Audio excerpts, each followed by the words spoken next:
हो रही थी। उसे अभिनव पर शक होने लगा था। इधर अभिनव गाड़ी में बैठ गया। अचानक से उसकी नजर कामिनी के चेहरे पर पड़ी। उसका मुंह खुला का खुला था और वो बस अभिनव को देखती जा रही थी। इतने में ड्राइवर ने अभिनव से पूछा, सर, म्यूजिक ऑन कर सकता हूं? अभिनव ने हाँ में सिर हिलाया और बोला, लेकिन हम लोग जा कहाँ रहे हैं? अलायनास पैराडाइज, ड्राइवर ने कहा। यह नाम सुनते ही अभिनव के चेहरे पर मुस्कान आ गई।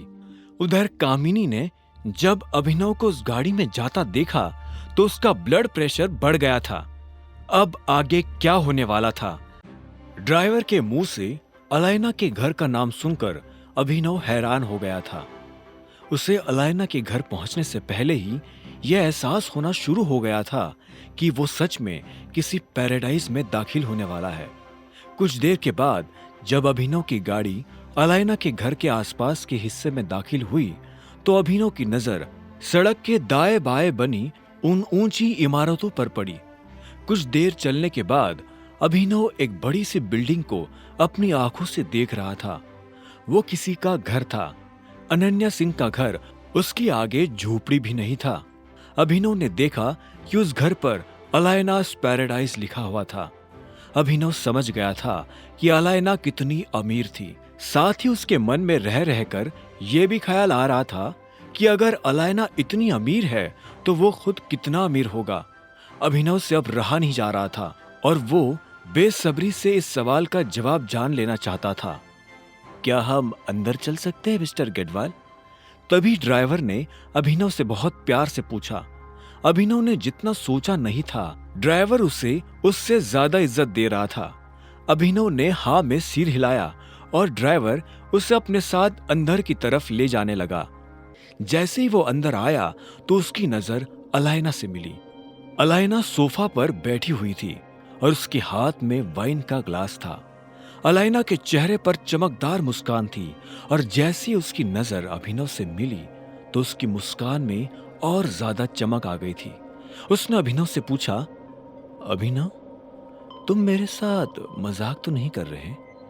अलायना की आवाज में तंज छुपा हुआ था।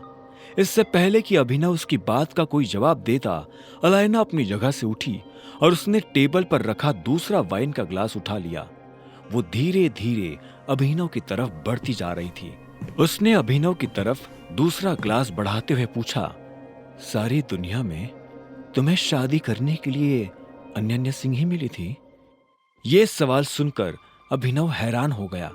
उसने एक पल के लिए अलायना की आंखों में देखा और बोला, तुम्हें ऐसा क्यों लगता है? तुम टाइगर हो और अनन्या सिंह का स्टेटस तुम्हारे स्टेटस से दूर दूर तक मैच नहीं करता है। कोई टाइगर किसी बकरी से शादी कैसे कर सकता है? मुझे नहीं लगता कि तुम्हें इस बात से कोई फर्क पड़ना चाहिए नंदिता कि मैंने किससे शादी की है। तुम इस मामले में अपनी राय मुझे ना दो तो ही अच्छा है। इतना कहते ही अभिनव ने अलायना की आंखों में देखा और वाइन का ग्लास अपने होठों से लगा लिया। अलायना तब तक अपनी जगह पर बैठ चुकी थी। उसने भी अभिनव की आंखों में देखा और बोली, सच में तुम मुझसे यह सब छुपाने की कोशिश कर रहे हो? तुम्हें क्या लगता है कि मुझे पता नहीं चलेगा? क्या यही कि तुम दुनिया के सामने सिंह परिवार का नाकारा दामाद बनकर घूमना चाहते हो? अब अगर टाइगर किसी कछुए की खाल में दिखेगा तो जंगल में कौन उस पर शक करेगा? अभिनव भी उसे देख मुस्कुराया और बोला, इंप्रेसिव। इसके बाद वो खुद अलायना की तरफ बढ़ने लगा। वो अलायना के पास जाकर बैठा और उसकी आंखों में देखते हुए बोला, मैंने सोचा नहीं था कि तुम इस वाइन से भी ज्यादा स्ट्रांग होगी। अलायना ने मुस्कुराते हुए हाँ में सिर हिलाया और बोली, जब मैं छोटी थी तब मेरी माँ ने मुझे इस माफिया ग्रुप के बारे में बताया था। उन्होंने मुझे बताया था कि तुम्हारे पिता को किसी ने मार दिया है और तुम भी गायब हो गए हो। उन्हें मेरे लिए काफी डर लग रहा था। उन्हें लग रहा था कि कहीं कोई मेरे साथ भी ऐसा कुछ। अलायना इससे आगे कुछ कह नहीं पाई। उसकी बात सुनकर अभिनव को ऐसा लगा जैसे किसी ने उसके दिल में छुरा घोंप दिया हो। वो अलायना की आंखों में देख रहा था। वो देख पा रहा था कि अलायना को इस बात का कोई अंदाजा नहीं है कि अभिनव के पिता को किसने मारा था। इतने में अलायना ने पूछा, एक बात मुझे सच सच बताओ अभिनव, तुम अनन्या सिंह के साथ क्यों हो? क्या तुम उससे प्यार करते हो? अभिनव ने इस सवाल के जवाब में पहले अपना ग्लास ध्यान से टेबल पर रखा और फिर कहा, मुझे नहीं लगता कि आज के बाद हमें इस तरह से मिलना चाहिए।